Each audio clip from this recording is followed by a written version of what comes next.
नाबुदुहु व नसल्ली अला रसूलिल करीम अम्मा बाद फ़ाउज़ु बिल्लाहि मिनश शैतानिर रजीम बिस्मिल्लाहिर रहमानिर रहीम। उर्दू पत्रकारिता दिवस के इस खूबसूरत मौके पर हमारे मुरादाबाद के दो MP हमारे बीच यहाँ रौनक अफरोज़ हैं और मैं भी सोच रहा था कि मैं आपसे ये कहूँ कि मुरादाबाद के सांसद और पूर्व सांसद, लेकिन पूर्व सांसद भी लगाना इसलिए ठीक नहीं है कि डॉक्टर शफीकुर रहमान बर्क साहब अभी संभल से सांसद हैं और मैं इस पत्रकारिता दिवस के मौके पर अल्लाह से ये दुआ करूँगा कि इनका साया हमारे ऊपर हमेशा हमेशा कायम रहे और ये हमारी सरपरस्ती इसी तरह करते रहें जैसे इन्होंने आज तक की है। उर्दू पत्रकारिता दिवस, उर्दू का मौका एक बहुत ज़बरदस्त एहसान है और बड़ा अच्छा लगता है ये देखते हुए कि आज भी मुर्तज़ा इकबाल साहब जैसे लोग यहाँ मौजूद हैं जो उर्दू के लिए बाकायदा इस दिन का इंतज़ार करते हैं, परमिशन के लिए प्रशासन से, थाना मुगलपुरा के इंस्पेक्टर से बहस करते हैं और उसके बाद भी इस प्रोग्राम को कराते हैं। ये बहुत बड़ी कुर्बानी मुर्तज़ा इकबाल साहब की है और मैं अपनी बात इस शेर के साथ शुरू करूँगा कि बका की फ़िक्र करो खुद ही ज़िंदगी के लिए, बका की फ़िक्र करो खुद ही ज़िंदगी के लिए, ज़माना कुछ नहीं करता कभी किसी के लिए। दोस्तों, उर्दू एक ऐसी चीज़ जिसमें अजीब सी चाशनी है,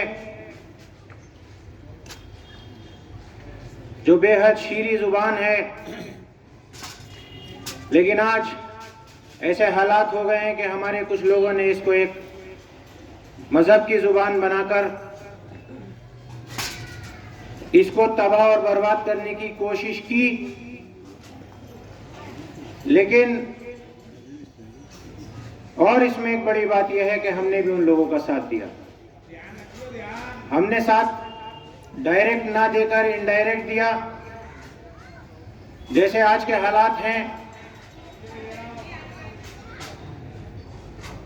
मैं बताना चाहूँगा MP साहब आपको कि आपकी सरकार में उर्दू ट्रांसलेटर रखे गए थे, लेकिन मौजूदा हालात ऐसे हैं कि पूरे प्रदेश में एक ऑर्डर जारी हुआ है कि ये उर्दू ट्रांसलेटर कब रखे गए हैं, इनका क्या काम है,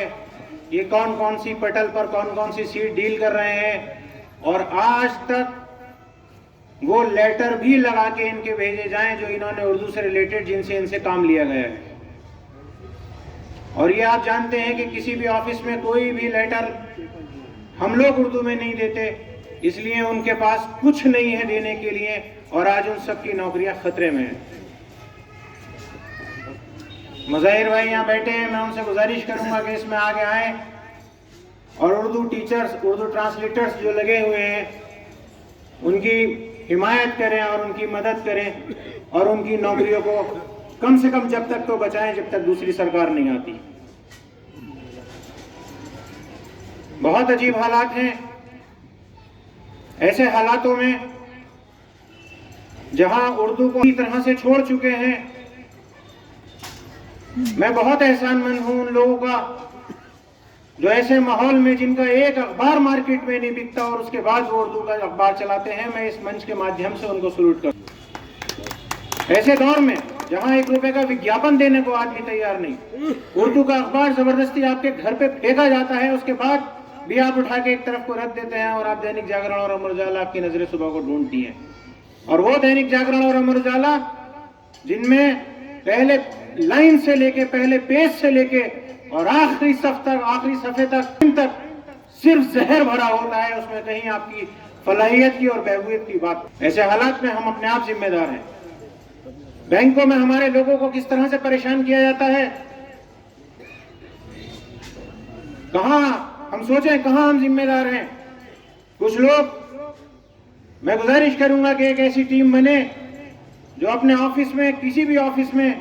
या अपने बैंक में अगर खाता खुलवाएं तो उसके लिए जो आवेदन करें, अप्लाई करें, वो सिर्फ उर्दू में करें। और